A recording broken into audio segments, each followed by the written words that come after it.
update ng bayan, maasahan anumang panahon.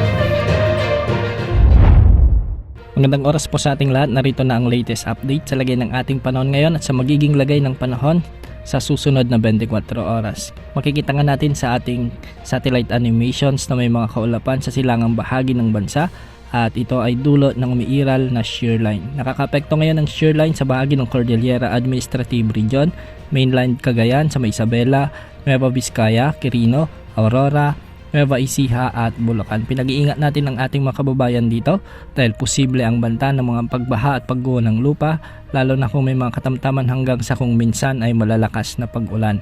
Ang ilang lugar naman dito ay makakaranas ng maulap na papawirin na may mga kalat-kalat na pag-ulan at isolated thunderstorms. Samantala umiiral naman ang easterlies o ang mainit na hangin mula sa dagat Pasipiko na siyang nagdudulot ng maulap na papawirin na may mga kalat-kalat na pag-ulan at thunderstorms sa may Davao Region, Zamboanga Peninsula, sa may Soc-Sargen, Basilan, Sulu, kasama na ang Tawi-Tawi.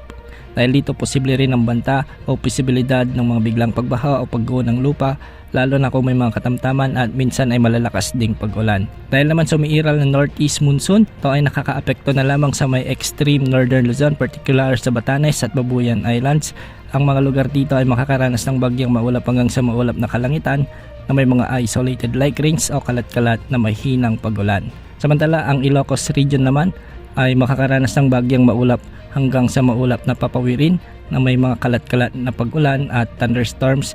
Ito ay dulot pa rin ng shear line kaya posible rin ang banta ng mga biglang pagbaha o pagguho ng lupa, lalo na kung may mga severe thunderstorms. Sa Metro Manila at nalalabing bahagi ng bansa ay easterlies naman ang magdudulot ng malinsangang panahon at magiging bagyang maulap hanggang sa maulap ang mga papawirin na may mga isolated rain showers and thunderstorms. Posible pa rin ang banta ng mga biglang pagbaha o pagguho ng lupa, lalo na kung may mga severe thunderstorms. Para naman sa lagay ng mga pag-alon sa ating mga karagatan, ang extreme northern Luzon at eastern seaboards ng Luzon ay posibleng umabot ang mga pag-alon hanggang 3.1 meters, samantalang sa nalalabing baybayin ng bansa ay posibleng umabot ang mga pag-alon hanggang 2.5 meters.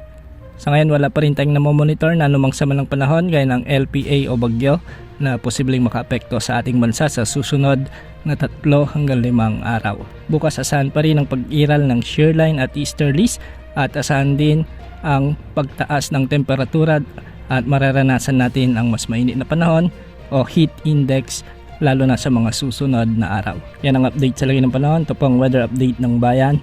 Maasahan anumang panahon.